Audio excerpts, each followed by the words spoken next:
In today's episode, let's take a deeper look at growing pains. Does it really look the same in my business as it is in yours? And what can we do about it? Hey there, grab your coffee and let's talk business. How to grow it, how to sustain it, and how to harness the wonderful World Wide Web to do it. With me, your host, Jennifer Sikowski. Let's get started.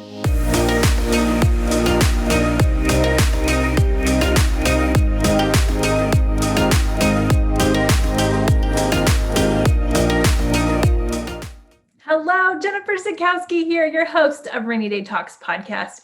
We are back with season 3.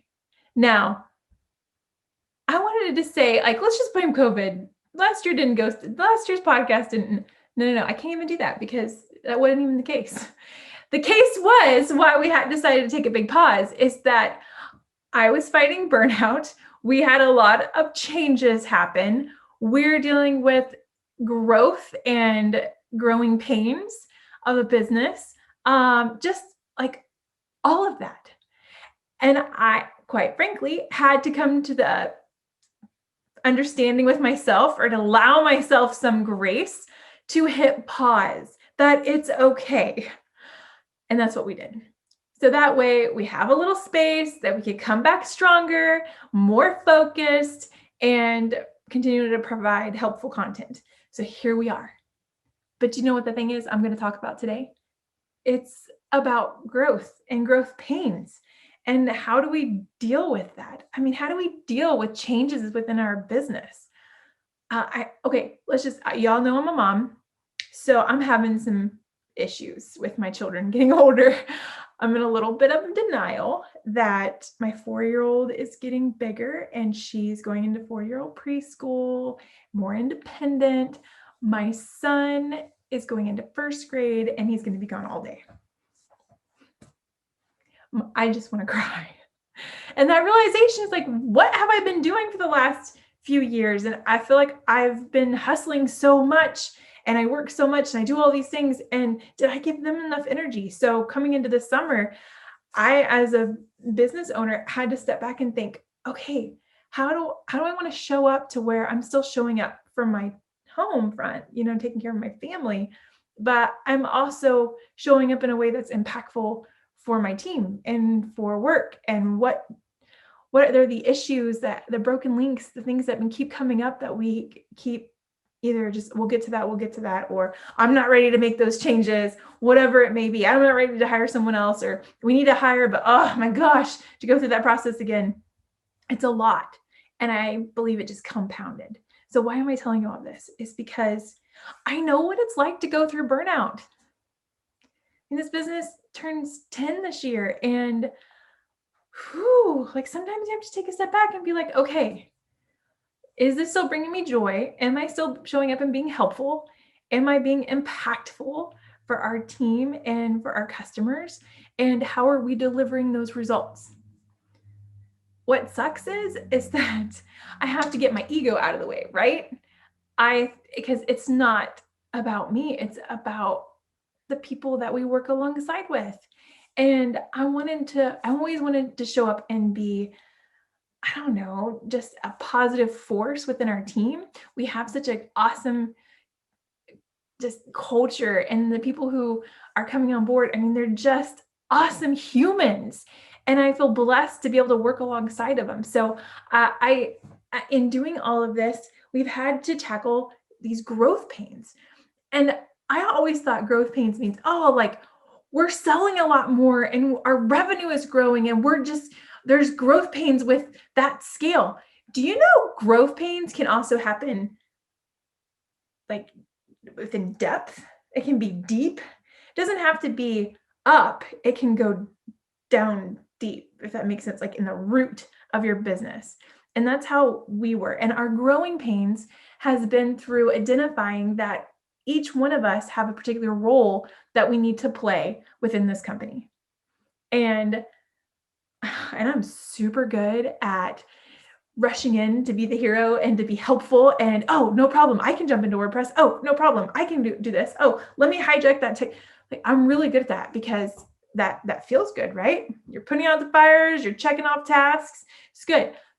I'm not serving my team well by bouncing between those tasks.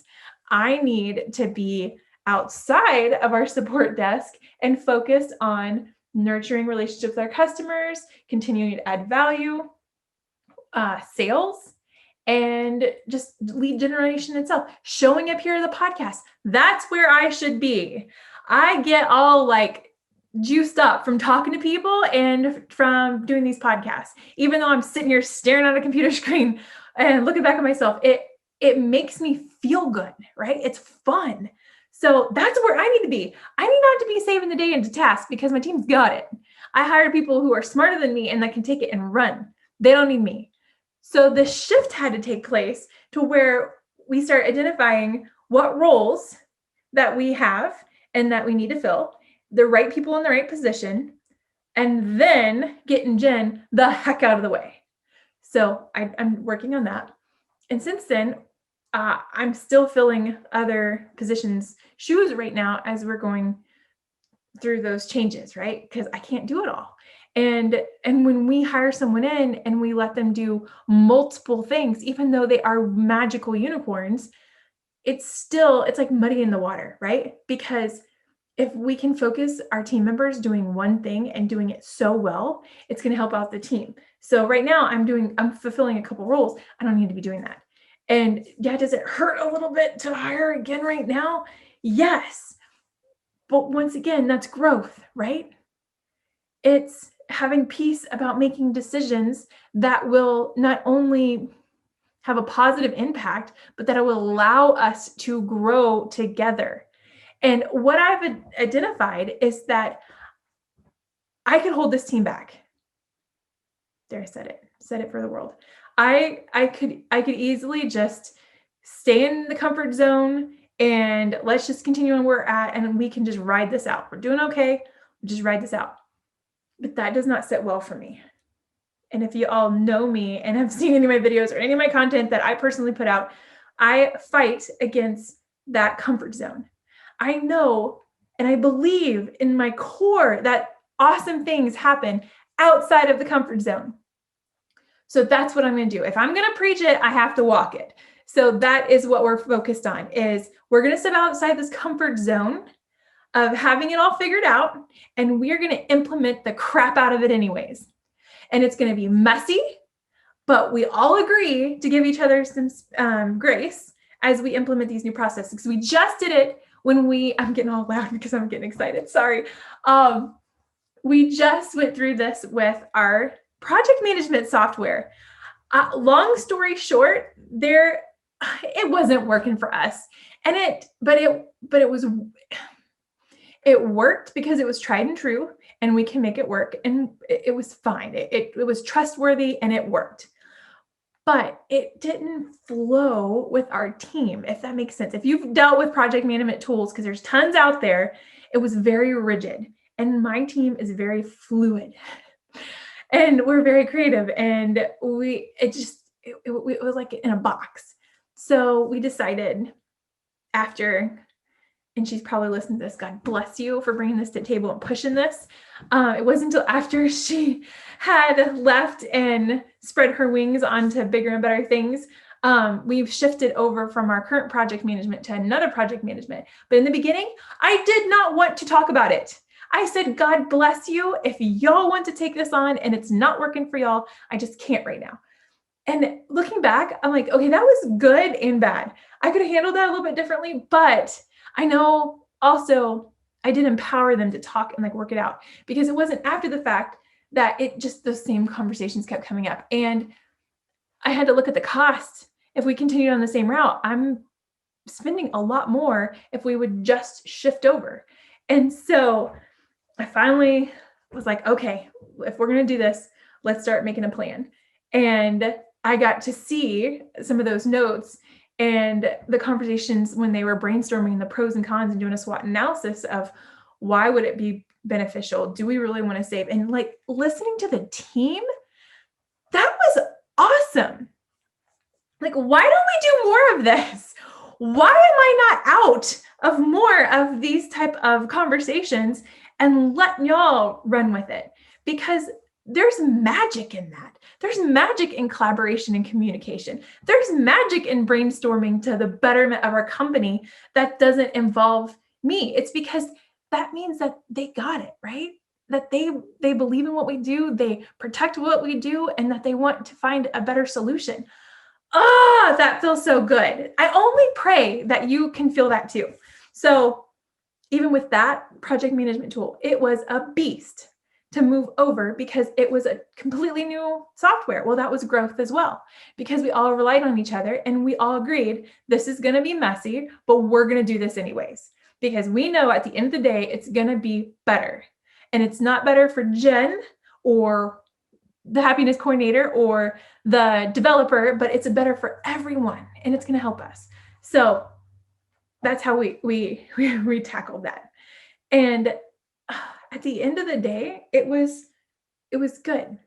But I'm telling you all of this is that with growth, growing pains doesn't always show the same way that it shows in my business and in me, like it will for you.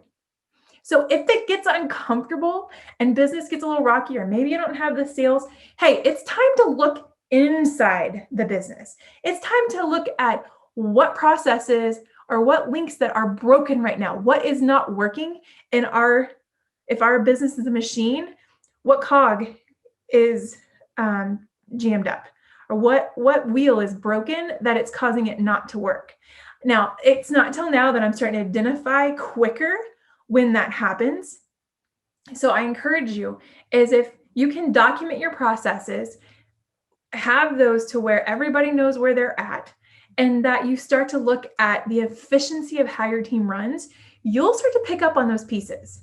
And once you start picking up on those pieces, I want to challenge you not to just take over, to ask your team what they think. And if you're a one-man show, I get it. That's where you just have to make decisions and roll with it. Don't look at the other businesses. Don't look at anybody else. Just make a decision.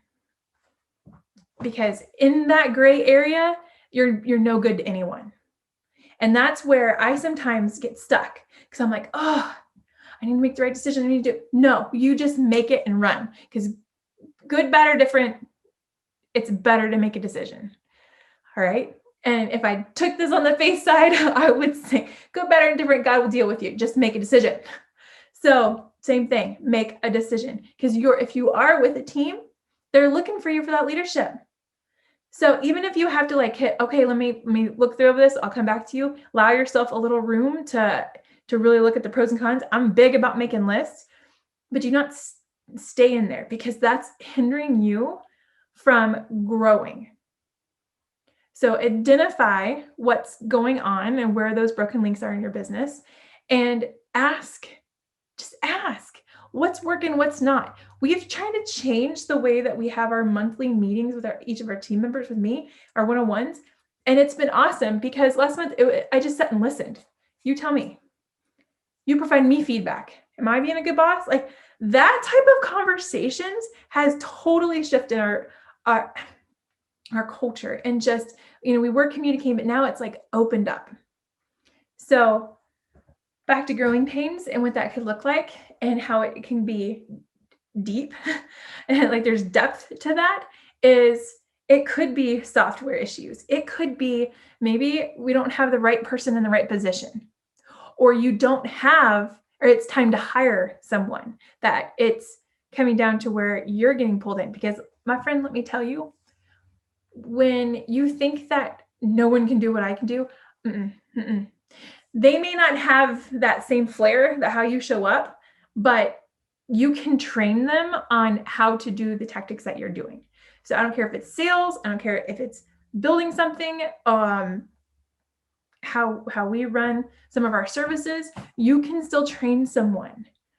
So I want to, that's where I know I struggle, is that getting out of the way to get the right person in the position, so that way they can take it and run, because that's only going to free me up to once again stay in my lane. And that's where I need to stay. So I can continue talking about this all day long, but I thought coming back in season 3, it's really important to identify, things got a little rocky there, but it wasn't out there. It was inside, but it was down to our who's doing what and when. How are we handling our support tickets? Really documenting, and how can we do this better? And having hard conversations on, okay, if this is not working, then what are we going to do? My favorite thing is if somebody brings a problem to me and I'll let them talk. Okay, so there's opportunity here for growth. So good. What are we going to do about it? We have to look for the opportunities in these problems. We have to look for the opportunity in growing pains, because growing pains means what? You're growing, friend. And that's awesome. That's so awesome, right? Like, I think back from 10 years ago when I started out, to think that I'd have a team like this or have a business like this or doing the opportunities or sitting here talking on a podcast. Like, what? I would have laughed. I would have thought you crazy. Plus to have 2 humans at home? No freaking way. But here we are, 10 years later, freaking awesome team. Still have those humans, still trying to do as much as I can to show up. And we're doing it all anyways. And it's messy, but it's glorious because we're seeing real results for our customers. We're seeing real results for us internally. And I can't put a price tag on that. So in closing, I don't have any fancy closing other than to say that here's your challenge. If you're feeling uncomfortable and stuff isn't working out, well, maybe it's growing pains. Maybe it's not the growing pains that you think that you're supposed to be going through on this massive increase of sales. Maybe it's growing pains to be more efficient within your business. There's beauty in there, my friend. So I'll close on that. If you find this helpful, you know what to do. Hit subscribe, post a review, give me 5 stars. If it's not and you didn't like it, that's fine. It's okay. Just, message me. That's fine. We'll talk about it. But that's it. That's all I have for today. I hope you have a phenomenal rest of your day, and I cannot wait to see you next time. Thank you so much for listening to Raney Day Talks Podcast. If you found this helpful, please do us a favor and subscribe to our podcast. Follow us on YouTube. Like and share this post. You can do that by just taking a screenshot and tagging us at #RaineyDayTalks. Thank you so much. And a huge shout out to Mark Levander Productions on helping put all of this together so that way we can produce these awesome podcasts. Find him at marklevanderproductions.com.